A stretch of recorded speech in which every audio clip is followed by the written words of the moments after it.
Hello dear students. तो जैसा कि आज की इस क्लास में हम लोग यूनिट एंड डायमेंशन का जो हम लोग बोल सकते हैं कि हम लोग चौथा लेक्चर है आज हम लोगों का। और एक मिनट पता नहीं ये क्यों प्रॉब्लम कर रहा है। एक मिनट रुको। हाँ, तो चलिए यूनिट एंड डायमेंशन का हम लोग जो है आज चौथा लेक्चर लेके आए हैं। और जैसा कि हम लोग बात करते हैं कि हमने बताया कि जेई और नीट के लिए एकदम प्रॉपर बैच ही है हमारा और एकदम कम्प्लीटली उस पर बेस्ड है। और जैसा कि हम लोग यहाँ पर कम्प्लीटली हम लोग इस क्लास में हम लोग इस बैच में एच सी वर्मा का पूरा वॉल्यूम वन और वॉल्यूम टू जो कि बहुत डिफ़िकल्ट होता है बहुत लोगों के लिए सॉल्व करना, उस बुक का जो है सारा का सारा न्यूमेरिकल्स वगैरह जितने भी क्वेश्चन है उसको सॉल्व किया जाएगा। साथ ही साथ चैप्टर के कॉन्सेप्ट को भी लेके चलना है। तो हमने चैप्टर से जितना भी जुड़ा हुआ कॉन्सेप्ट था जो भी था वो हमने एक्सप्लेन किया पिछले क्लास में। और अगर आप नहीं किए हो तो आप जाके पहले उस क्लास को कर लो। और जैसा कि मैं अगर बताऊं तो मैं Sunny Tiwari, basic physics honours, 3 साल का टीचिंग एक्सपीरियंस रह चुका है हमारा। और जो कि कॉन्टैक्ट नंबर ये आपके पास, आप इसमें सिर्फ व्हाट्सअप कर सकते हो। अगर कोई डाउट हो तो बस व्हाट्सअप करना, कॉल मत करना। चलिए तो हम लोग बात करें कि आज के क्लास का। तो हम लोग आज से स्टार्ट करने वाले ऑब्जेक्टिव क्वेश्चंस मतलब सारे सेलेक्टेड क्वेश्चंस जो बहुत ज़्यादा मतलब इम्पॉर्टेंट होंगे। तो जो कॉन्सेप्ट वन जो है, जो वॉल्यूम वन है एच सी वर्मा का वॉल्यूम वन से फर्स्ट चैप्टर से आज स्टार्ट करा जाएगा ऑब्जेक्टिव को करने का। तो जैसा कि अगर हम बात करें यहाँ पे देखिए फर्स्ट क्वेश्चन पे चलते हैं। तो ये रहा हमारा पहला क्वेश्चन ये बोल रहा है कुछ कि which of the following sets can not inter into the list of fundamental quantities and any systems of unit. मतलब देखिए कहने का मतलब है, देखिए कुछ क्वेश्चन, देखिए ये जो क्वेश्चन है हमारा इसमें ये बोला जा रहा है कि इसमें से कौन सा मतलब which of the following sets can not inter into the list of fundamental quantities, इनमें से कौन सा ये सिस्टम जो यहाँ पर यूनिट्स दिए हुए हैं उससे कौन सा ये फंडामेंटल क्वांटिटीज़ में नहीं आएंगे, है ना। कौन से सारे फंडामेंटल क्वांटिटीज़ है, कौन इसमें नहीं है।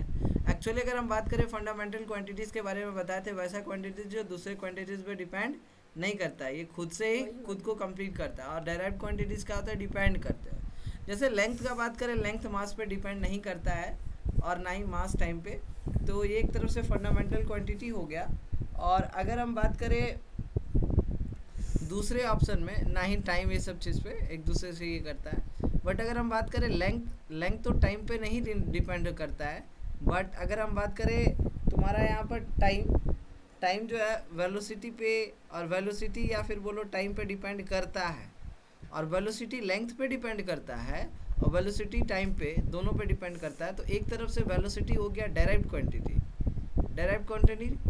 और यहाँ पर बात करें मास का कोई लेना देना नहीं है टाइम से, ना वेलोसिटी से, है ना। मास का कोई लेना देना नहीं है ना। या टाइम को भी कोई लेना देना नहीं है मास से, ना ही। और ठीक है वेलोसिटी को टाइम से, बट तीनों में से लिंक तो नहीं आ रहा ना। तो एक तरफ से ये नहीं होगा, पहला ऑप्शन तो नहीं होगा, ये भी ऑप्शन नहीं होगा। लेंथ भी टाइम से कोई मतलब नहीं है ना, और ना मास से। तो ये भी इंटर कनेक्शन नहीं दिख रहा। तो एक इसमें दिख रहा है कि इसमें जो वेलोसिटी एक डायरेक्ट क्वांटिटी मिल रहा है। तो ये जो है ये आपका जो है ऑप्शन नंबर इसका जो होगा वो सेकंड होगा।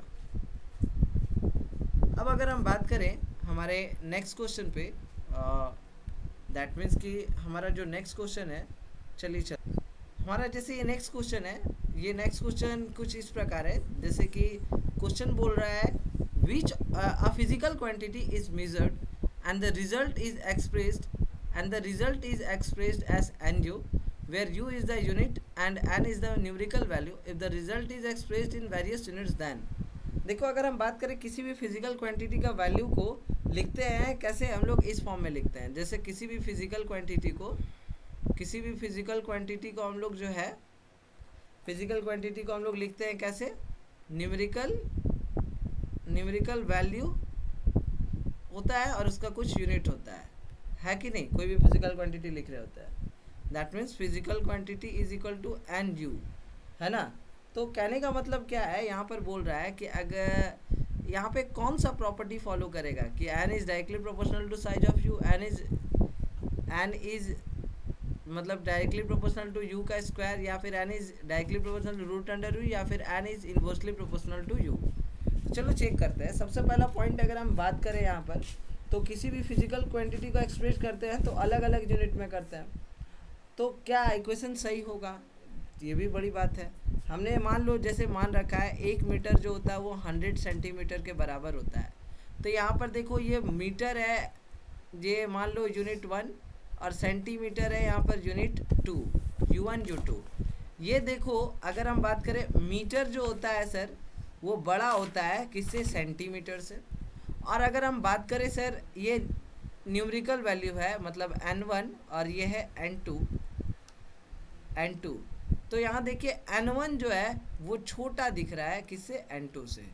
तो कहने का मतलब ये हो रहा है यहाँ पर कि अगर किसी का अगर यूनिट बड़ा है तो उसका न्यूमेरिकल वैल्यू छोटा दिख रहा है, मतलब इस बेसिस पे। या फिर देखो दूसरा एग्जांपल देख लो कि अगर हम बात करें 1 केजी का तो वो 1000 ग्राम के बराबर होता है। तो देखो केजी जो है यहाँ पर, केजी जो है बड़ा है, केजी जो है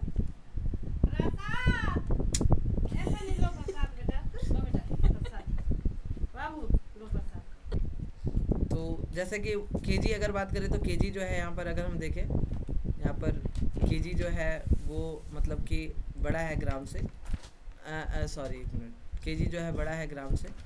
तो हम कह सकते हैं कि यहाँ पर देखिए U1 जो है U2 से बड़ा है, बट अगर हम न्यूमेरिकल वैल्यू देखें तो जो N1 है N2 से छोटा है।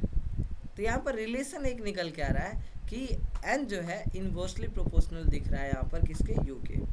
अच्छा चलो एक चीज़ और रुको एक मिनट, एक चीज़ और कहने का मतलब ये है हमारा, चलो देखो समझो बता रहे हैं क्या, इसको दूसरे तरीके से भी करके देखते हैं। चलो दूसरा तरीका ये है, हम लोग जानते हैं कि जो फिजिकल क्वांटिटी का मैग्नीट्यूड होता है, फिजिकल क्वांटिटी का मैग्नीट्यूड ये हमेशा कांस्टेंट के बराबर होता है, कांस्टेंट के बराबर होता है मतलब एन यू।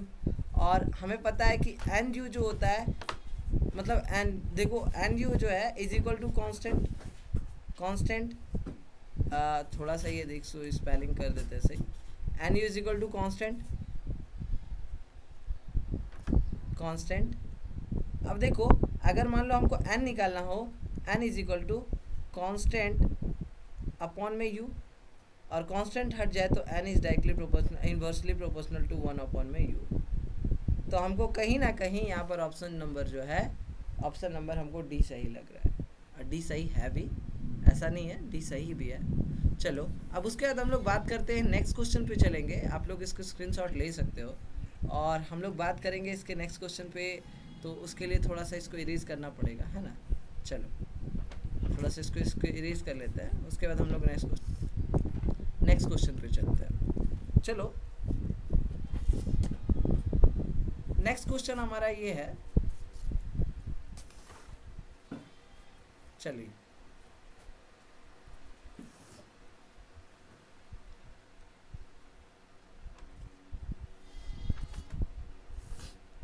देखिए नेक्स्ट क्वेश्चन हमारा देख लेते हैं इसको।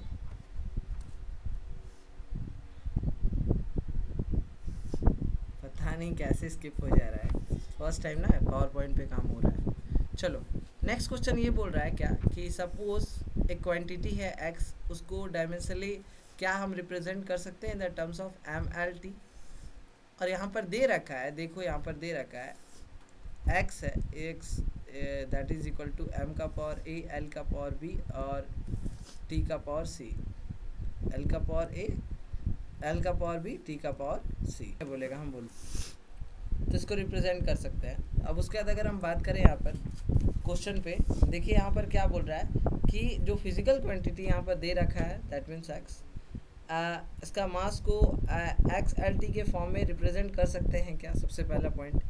तो हमको यहाँ पर क्वेश्चन में मास के बारे में बात करना चाहता है, दैट मीन्स हमारा अगर हम चाहें इसको तो इसको हम लोग ऐसे लिख सकते हैं सर, क्या कैसे सर बताइएगा तब। तो हाँ बता रहे सर, मान लो जैसे कि यहाँ पर M A is equal to ये x है, x अपॉन में एल का पावर बी टी का पावर सी। ठीक है, आगे बढ़ते हैं कि स्टेप एम ए बराबर एक्स का पावर 1 एल का पावर माइनस बी टी का पावर माइनस सी। इसको ऐसे लिख सकते हैं। सर इस चीज़ को याद रखिएगा, हम रिप्रेजेंट कर सकते हैं, ऐसा नहीं है, कर सकते हैं मास को, बट एक कंडीशन है, इसको हर एक कंडीशंस में हम नहीं रिप्रेजेंट कर सकते ऐसे। अगर मान लीजिए यहाँ पर एक कंडीशन आ जाए, अगर यहाँ पर कंडीशन आ जाए if A is equal to 0 तो एम जीरो का वैल्यू क्या हो जाएगा 1, और जब भी ऐसा होगा तो ये डायमेंशन लेस बन जाएगा। और एक डायमेंशन लेस क्वांटिटी है तो ये मतलब थोड़ी ना है, मतलब कि सबसे पहला पॉइंट डायमेंशन लेस हो जाएगा। तो ऐसा नहीं है कि हम हर सिचुएशन रिप्रेजेंट कर सकते हैं। चलिए क्वेश्चन को पढ़ते हैं, क्या बोल रहा है कि can be dimensionally represented in terms of l t and x. क्या इसको रिप्रेजेंट किया जा सकता है? ऑलवेज, कैन ऑलवेज भी, है ना, यहाँ पर ऑलवेज छूट गया है, कैन ऑलवेज है ना, ऑलवेज ऑप्शन में छूट गया है। Can always be dimensionally represented in terms of l t and x. क्या हमेशा इसको रिप्रेजेंट कर सकते हैं? सबसे पहला पॉइंट तो हमको ये ऑप्शन गलत लग रहा है, क्योंकि हमेशा नहीं हम रिप्रेजेंट कर सकते। और यहाँ पर बोल रहा है क्या कि can never be dimensionally represented. क्या कभी भी हम रिप्रेजेंट नहीं कर सकते? ये भी गलत है, कर सकते हैं sir. May be represented in the terms of l t and x if a बराबर 0। ये तो कंडीशन एकदम सरासर गलत लग रहा है। May be represented in terms of l t and x, यहाँ t capital x if a is not equal to 0। हाँ सर, अगर ए 0 नहीं होगा तब हम इसको रिप्रेजेंट कर सकते हैं। तो ऑप्शन नंबर डी हमारा सही होगा। तो ये हमारा ये तरीका था। अब हम लोग चलते हैं नेक्स्ट क्वेश्चन पे। नेक्स्ट क्वेश्चन में चलेंगे, देखेंगे नेक्स्ट क्वेश्चन क्या बोल रहा है। और अगर आप लोग पेन पेपर कॉपी नहीं रखें साथ में तो बहुत दिक्कत होगा, क्योंकि जेईई नीट के लिए बहुत इंपॉर्टेंट क्लास चल रहा है सर। एक मिनट रुकिएगा, इसको थोड़ा सा ये कर लिया।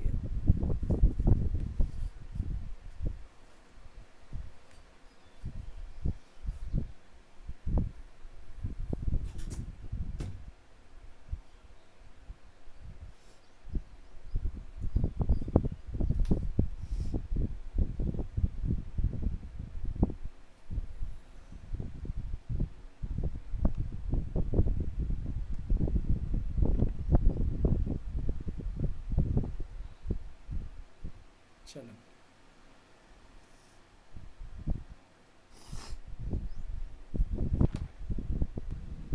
चलिए, इसके बाद बोल रहा है नेक्स्ट क्वेश्चन क्या किया, डायमेंशन लेस क्वांटिटी, है ना, थोड़ा सा स्लाइड्स प्रॉब्लम कर रहा है। अ डायमेंशन लेस क्वांटिटी कहने का मतलब ये हुआ कि अ dimension less quantity never has a unit, always has a unit, may be have a unit, does not exist. सबसे पहला पॉइंट अगर हम बात करें, एक डायमेंशन लेस क्वांटिटी है तो ये मतलब थोड़ी नहीं होता है कि वो एक्सेस नहीं करेगा। तो यहाँ पर चौथा नंबर ऑप्शन को पहले ही काट दो, क्योंकि ये क्वेश्चन ऑप्शन गलत है। क्योंकि अगर हम बात करें सबसे पहले कॉन्सेप्ट का, तो कॉन्सेप्ट में बात करें तो एक एंगल का बात करते हैं। एंगल एक डायमेंशन लेस होता है, डायमेंशन लेस होता है, बट इसका यूनिट होता है रेडियन, इसका यूनिट होता है रेडियन। और मतलब ये एग्जिस्ट करता है, एग्जिस्ट भी करता है, तो ये गलत बात है कि डायमेंशन एग्जिस्ट नहीं करेगा। बट अगर हम बात करें जितने भी ट्रिग्नोमेट्रिक फंक्शंस, जैसे ट्रिग्नोमेट्रिक फंक्शंस का ट्रिग्नोमेट्रिक फंक्शन जैसे साइन थीटा, तो साइन थीटा ये क्या है, डायमेंशन लेस है। एक मिनट सर रुको, थोड़ा सा पेन बहुत मोटा चल रहा है।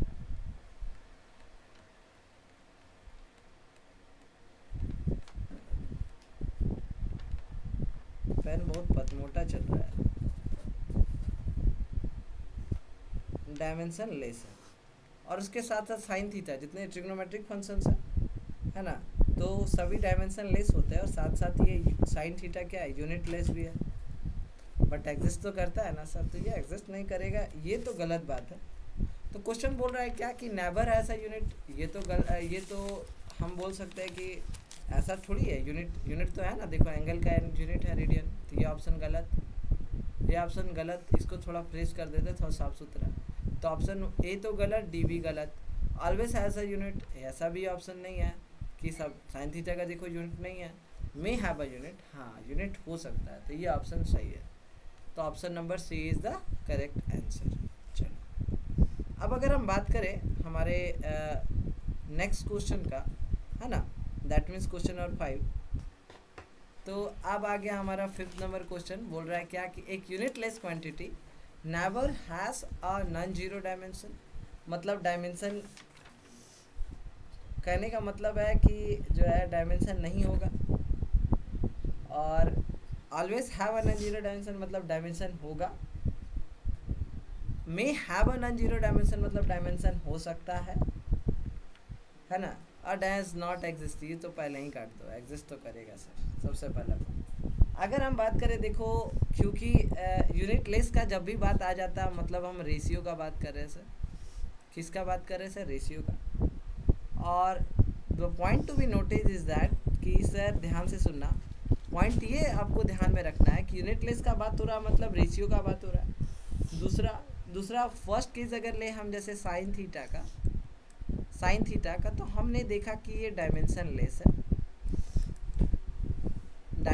लेस है और साथ ही साथ ये यूनिटलेस भी है। अभी हमने देखा यूनिटलेस भी है। अगर हम दूसरा पॉइंट कॉन्सेप्ट पे चले, दूसरा कॉन्सेप्ट पे जैसे रिफ्रैक्टिव इंडेक्स, आप लोग को पता ही होगा रिफ्रैक्टिव इंडेक्स किसको बोलते हैं, है ना। इसका फॉर्मूला होता है सी अपॉन में बी, मतलब speed of light in vacuum upon में speed of light in medium. ये भी डायमेंशन लेस होता है। कहने का मतलब ये है कि ये डायमेंशन लेस होता है। और दूसरा पॉइंट कि इसका जैसे ये ऊपर भी स्पीड है नीचे भी स्पीड है, तो मीटर पर सेकंड और मीटर पर सेकंड, मतलब ये भी यूनिट लेस होता है। यूनिट लेस भी होता है, डायमेंशन लेस भी देखने को मिल रहा है, यूनिट लेस देखने को मिल रहा है। ठीक है, चलो ठीक है, थैंक यू। अब दूसरा पॉइंट यहाँ पर एक चीज़ और है कि यूनिट लेस देखने को मिल रहा है, तो यहाँ पर चलो थोड़ा सा क्वेश्चन पे कॉन्सेप्ट पे जाते हैं कि never has a non zero dimension मतलब डायमेंशन नहीं होगा। एक यूनिटलेस क्वांटिटी का डायमेंशन नहीं होगा, या फिर इसका डायमेंशन होगा या डायमेंशन हो सकता है।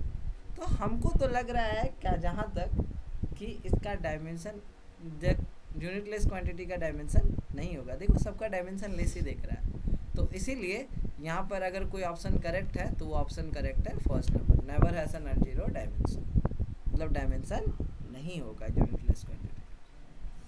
अब हम लोग चलिए इसके मतलब कि 5th नंबर तो ये हो गया। 6th नंबर जो क्वेश्चन है ये हम लोग खुद से बनाएंगे और इसको हम लोग समझेंगे 6th नंबर क्वेश्चन को। तो देखिए अब हम बात करते हैं 6th नंबर क्वेश्चन को, हम यहाँ पर उतारते हैं, ठीक है ना, क्योंकि उतारेंगे इसीलिए ना सर, क्योंकि यहाँ पर थोड़ा नहीं उतारेंगे तो दिक्कत हो जाएगा ना, या क्योंकि उतना टाइमिंग नहीं है क्वेश्चन को बनाने का। 6 नंबर क्वेश्चन है कि इंटीग्रेशन डी एक्स, आप लोग पढ़ रहे होंगे इसको, √2ax माइनस एक्स स्क्वायर, और इज इक्वल टू दिया है a N sine inverse x by में a -1, ये आपका क्वेश्चन दिया हुआ है ना। एक मिनट, ये आपका क्वेश्चन दिया हुआ है, तो इसको कैसे सॉल्व किया जा सकता है, इसका ऑप्शन हम बता दे रहे हैं।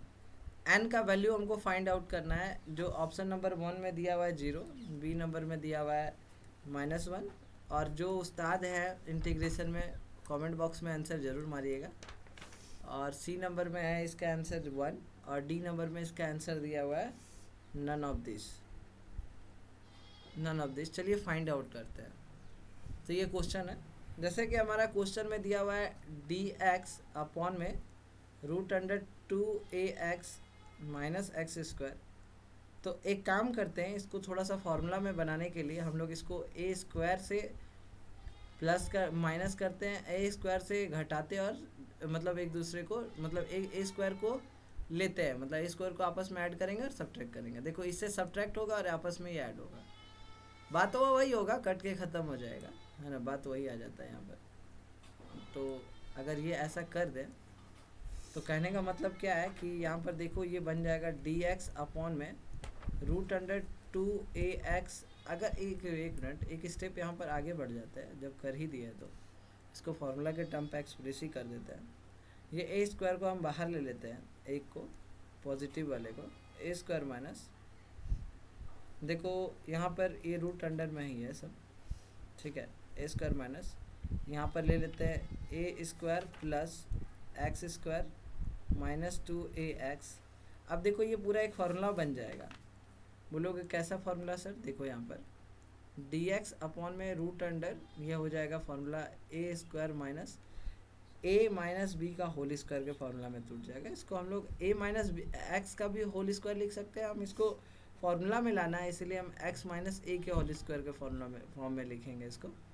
यहाँ पर बहुत लोग का क्वेश्चन आएगा कि सर एक्स ए माइनस एक्स का होल स्क्वायर होना चाहिए। हम ए माइनस एक्स नहीं, हम एक्स माइनस ए के फॉर्म में आप लिख सकते हो, कोई दिक्कत नहीं है। इसको लिख रहा है और इसको सॉल्व करना है। करने से आपका देख लेना, आपका सॉल्व करने से वैल्यू क्या आएगा, साइन इनवर्स। आप लोग फार्मूला पढ़े हो ना, साइन इनवर्स एक्स माइनस ए अपॉन में ए। फार्मूला पढ़े हो ना सर? नहीं पढ़े हो इंटीग्रेशन तो बढ़िया से पढ़ो, वरना 12th में जाओगे बढ़िया से। साइन इनवर्स, देखो sign inverse x minus A by में ए हमारा ये आ गया। इसका ये वाला पार्ट का देखो, ये वाला पार्ट का हमारा इतना आ गया।